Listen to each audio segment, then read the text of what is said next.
Bonjour à tous. Bonjour à tous.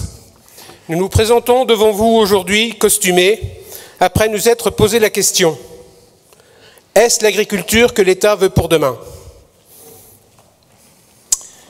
Avant de commencer, je tiens à remercier Jean-Luc Robineau, qui n'a pas souhaité continuer l'aventure jusqu'à la fin de son mandat pour raisons personnelles. Dis Bruno, tu en as pensé quoi de cette année 2017? Bof. Que 2 ans, que des problèmes.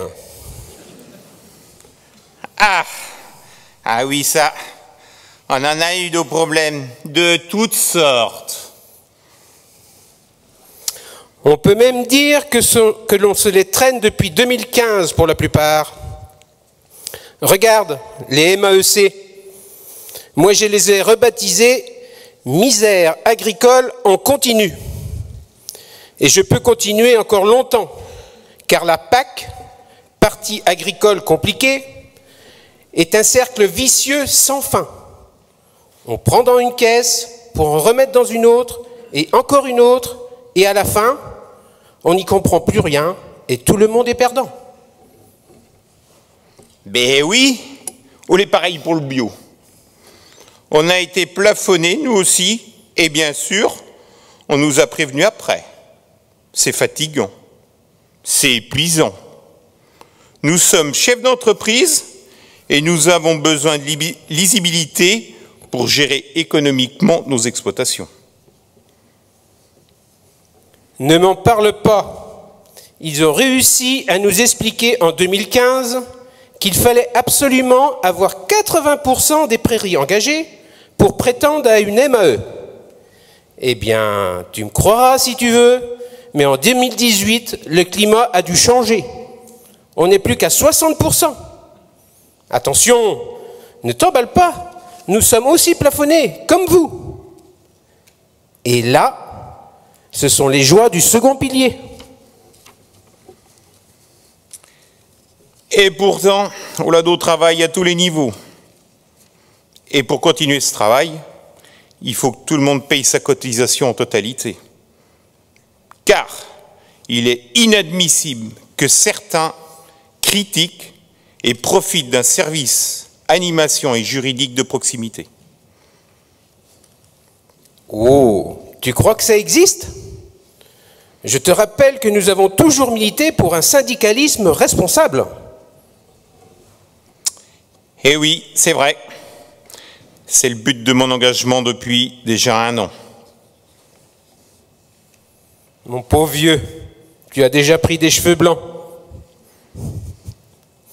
C'est vrai que tu as une sacrément grande union communautaire. Et en plus, elle est sacrément peuplée et diversifiée. Tu ne crois pas si bien dire. 55 000 habitants, 75 000 hectares. Et l'État nous laisse une population difficile à gérer. Et tu parles de quelle population? Mais enfin, Bruno, tu vois bien, ils sont très propres. Sur eux, ne détruisent pas grand-chose, mais ils sont très gourmands en maïs, en prairie, et n'hésitent pas à s'investir chez toi. Mais l'indemnité n'est pas toujours à la hauteur des dégâts occasionnés par ses convives. Ah, tu parles de celle-là? Moi, j'en ai d'autres. Des plus petits qui font des galeries et qui se dorent la pilule sur les bandes enherbées. Tu vois de qui je parle? Et moi, j'ai encore un autre problème dans le sud-sud-côte. Et bien lequel? Eh bien, moi, j'ai du campagne sauvage. Ils sont en Vendée, puis t'aimes pas le touriste. Si, mais quand ils s'installent tranquillement sur des terres agricoles sans autorisation en zone Natura 2000, et là, nous revoilà avec la PAC sur le dos. Ben t'as raison. Cela fait plus de 15 jours sans usage agricole et tu peux plus demander de DPB sur la surface. T'es cuit. Cui cui. Et oui, et là, tu me conseilles quoi? Ben, il va te répondre. D'où l'intérêt de travailler avec la Chambre d'agriculture et avec les Comcom pour trouver des solutions alternatives à ce genre de problème et d'échanger avec la SAFER. D'ailleurs, nous avons apprécié les échanges et la validation du diagnostic agricole pour l'élaboration du SCOT Sud-Vendée Littoral. Quel dommage que l'État ait refusé notre première idée qui se situait sur des terres qu'il a en propriété et aurait pu régler vite fait notre problème de campeur. Eh oui, on a vraiment besoin que l'État nous soutienne.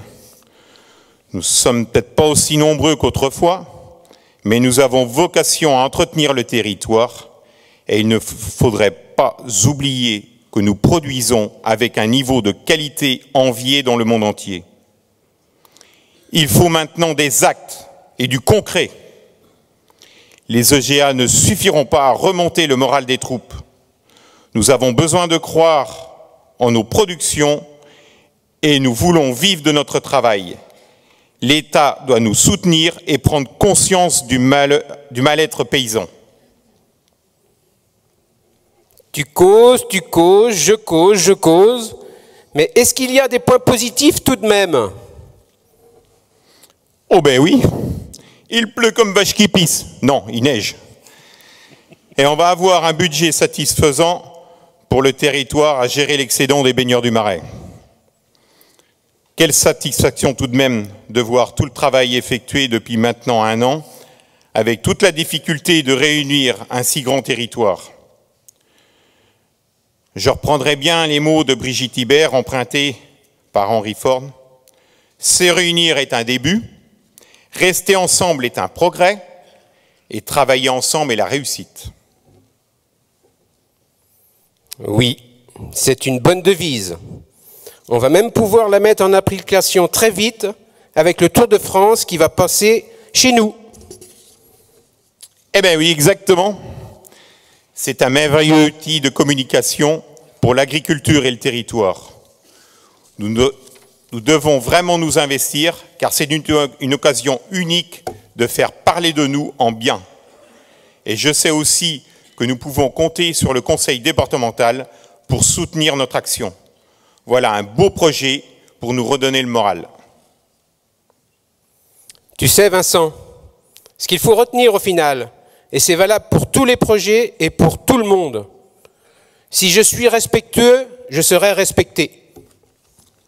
Merci.